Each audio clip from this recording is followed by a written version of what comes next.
पिछले कुछ दिनों से मुंबई समेत महाराष्ट्र में दो चीजों की चर्चा बड़े पैमाने पर हो रही है। पहली चर्चा ये कि क्या राज ठाकरे और उद्धव ठाकरे यानी कि ठाकरे ब्रदर्स जो है वो एक साथ एक मंच पर आएंगे और क्या वो अलायंस कर लेंगे। और दूसरी चर्चा ये कि मुंबई समेत महाराष्ट्र में होने वाले निकाय चुनाव में कौन जीत हासिल करेगा। ये निकाय चुनाव जो है उन्हें मिनी असेंबली इलेक्शंस भी कहा जाता है, क्योंकि इन निकाय चुनाव में जो पार्टी बड़े पैमाने पर जीत हासिल करती है वो राजनीतिक तौर पर राज्य में बहुत ही ज्यादा स्ट्रांग होती है। इस वीडियो में हम बात करेंगे राज ठाकरे और उद्धव ठाकरे के एक साथ आने के बाद क्या वो मुंबई में जीत हासिल कर पाएंगे। इसके अलावा ये भी हम आपको बताएंगे कि जो मुंबई की डेमोग्राफी है वो कितनी बदल चुकी है, हिंदी वोटर्स कितने हैं, नॉन हिंदी वोटर्स कितने हैं, मराठी वोटर्स अगर एकजुट हो जाते हैं तो वो जीत दिला पाएंगे राज ठाकरे और उद्धव ठाकरे को। इन सारी चीज़ों पर हम चर्चा करेंगे और बताने की कोशिश करेंगे कि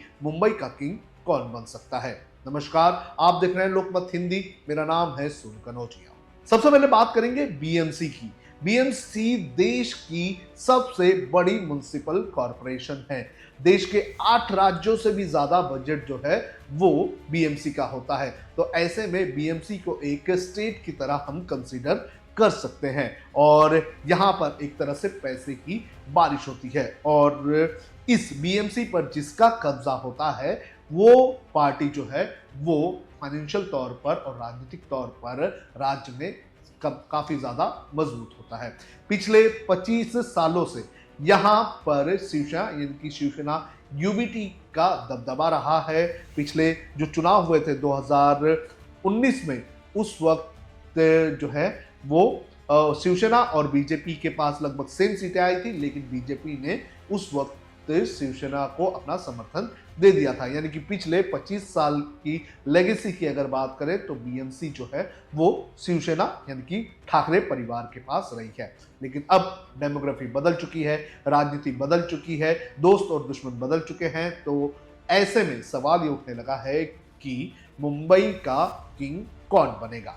चलिए आंकड़ों से समझने की कोशिश करते हैं कि मुंबई में जो राजनीतिक डेमोग्राफी है वो क्या है, वोटर्स क्या कहते हैं, ये समझ लेते हैं।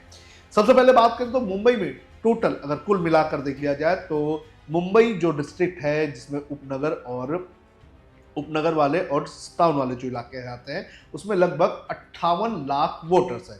58 लाख में मराठी, गुजराती, सिंधी, उत्तर भारतीय, मुस्लिम वोटर्स सब शामिल हैं।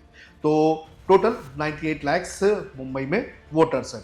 अब बात करते हैं मराठी वोटर्स की, जो राजनीतिक तौर पर इस वक्त ये कहा जा रहा है कि उद्धव ठाकरे और राज ठाकरे के साथ जाएंगे अगर ये दोनों एक साथ आएंगे। महाराष्ट्र मुंबई में कुल मिलाकर अगर देख लिया जाए, जो लेटेस्ट आंकड़ा हमारे पास है उसके अनुसार लगभग 48% जो है वो महाराष्ट्र यानी कि मराठी वोटर्स हैं। और अगर ये दोनों भाई एक साथ आ जाते हैं तो जाहिर तौर पर ये पूरे वोटर्स हो सकता है कि इनके साथ जाए, क्योंकि इस वक्त महाराष्ट्र में एक सेंटीमेंट बना हुआ है। पहला सेंटीमेंट ये कि उद्धव ठाकरे के साथ जो कुछ हुआ पिछले कुछ सालों में वो गलत रहा है। लोगों की एक सेंटीमेंट वो जो है वो उद्धव ठाकरे के साथ है।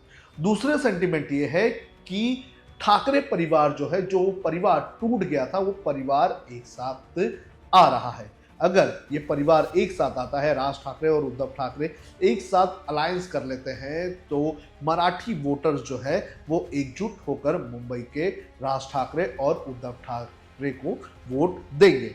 तो ओवरऑल 100% में से जो 38% वोट जो है वो कहीं ना कहीं ठाकरे बंधुओं को जा सकते हैं अगर वो अलायंस करते हैं। अगर अलायंस नहीं करते हैं तो जाहिर तौर पर उनके वोटर्स जो है वो टूट सकते हैं। तो मराठी वोटर्स इस चुनाव में हो सकता है कि इनके साथ जाए अगर दोनों भाई साथ में आते हैं। दूसरा नंबर आता है मुस्लिम वोटर्स के।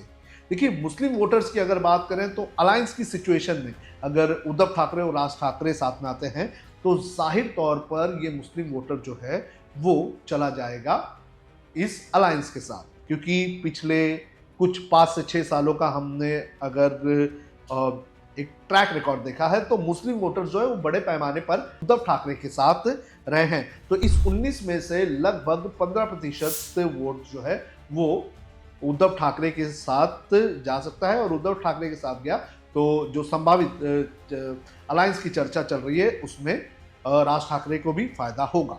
और मुस्लिम वोटर्स के जो 5% वोट 4% या 5% वोटर्स है वो हो सकता है कि चले जाए कांग्रेस के साथ। अब कांग्रेस ने भी यहाँ पर नई बात कही है कि वो भी इस चुनाव में अकेले चुनाव लड़ना चाहता है, यानी कि मुंबई में जो फाइट होगी उसमें जो कांग्रेस है वो चले जाएगी अकेले।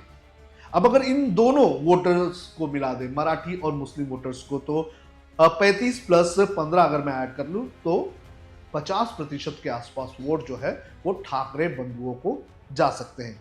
तो इस हिसाब से अगर देख लिया जाए तो मुंबई की लड़ाई में ठाकरे बंधुओं का वर्चस्व रहेगा। ठाकरे ब्रांड जो है वो यहां पर एक बार फिर से चलेगा, ऐसी उम्मीद जताई जा रही है। अब आते हैं इसके बाद के वोटर्स के, जो कि एक तरह से बीजेपी के वोटर्स माने जाते हैं। मुस्लिम नॉर्थ इंडियन वोटर जो कि 17% हैं, और गुजराती मारवाड़ी वोटर जो है जो 15% है। इसमें से अधिकतर वोटर्स जो है वो बीजेपी के ही वोटर्स हैं। गुजराती मारवाड़ी वोटर्स तो 100% बीजेपी के साथ चल जाएंगे। नॉर्थ इंडियन वोटर्स में कुछ प्रतिशत ऐसे हैं, यानी कि जो हमारे जैसे जो है जो लगभग 3-4 पीढ़ी से मुंबई में हैं, और उनका जो बाला साहेब ठाकरे से कहीं ना कहीं उनका एक वास्ता रहा है। बाला साहेब ठाकरे को जिन्होंने देखा है, 92 के राइट्स को जिन्होंने देखा है, तो वो हो सकता है कि वो उद्धव ठाकरे के साथ और राज ठाकरे के साथ चले जाए। तो इस 32 में से जो वोटर्स हैं, 32% में से वोटर्स जो है 3-4% या 2% पकड़ लीजिए आप, ये चले जाएंगे बाला साहेब ठाकरे के नाम पर, राज ठाकरे और उद्धव ठाकरे के साथ। इसके बाद आते हैं साउथ इंडियन वोटर्स जो कि लगभग 6% है। अब ये जो 6% वोटर्स हैं ये काफी बिखरे हुए नजर आ रहे हैं, क्योंकि मुंबई में जो साउथ इंडियन वोटर्स है जो कि धारावी वो जैसे वाले इलाके में जो है ये जो है ये लोअर कास्ट वाले जो एक पॉपुलेशन है वो है साउथ इंडिया का। तो ऐसे में ये वोटर्स काफ़ी बिखरे हुए नजर आ रहे हैं। इनमें से कुछ बाला साहेब ठाकरे के नाम पर शिवसेना और मनसे के पास जा सकते हैं, और कुछ जो है वो कांग्रेस के पास जा सकते हैं। इसके बाद क्रिश्चियन वोटर्स जो कि 3% हैं, ये क्रिश्चियन वोटर्स भी हो सकता है कि राज और उद्धव के साथ चले जाएं, क्योंकि पिछले कुछ वक्त से हमने ये देखा है कि बीजेपी के काम करने का जो तरीका है, जो माइनॉरिटीज़ को परेशान करने का आरोप बीजेपी पर लगा हुआ है, तो उससे कहीं ना कहीं क्रिश्चियन वोटर जो है वो भी कहीं थोड़े नाराज चल रहे हैं। इसके बाद आता है सिंधी, बंगाली और पारसी वोट जो कि 2% है, और ये 2% इतने मायने नहीं रखेंगे, लेकिन इसमें से ही अगर देख लिया जाए तो सिंधी और बंगाली जो वोटर्स हैं वो बीजेपी के वोटर्स हैं, और पारसी वोटर्स जो हैं वो कांग्रेस या फिर दूसरी पार्टियों की ओर वो रुख अपना दे सकते हैं।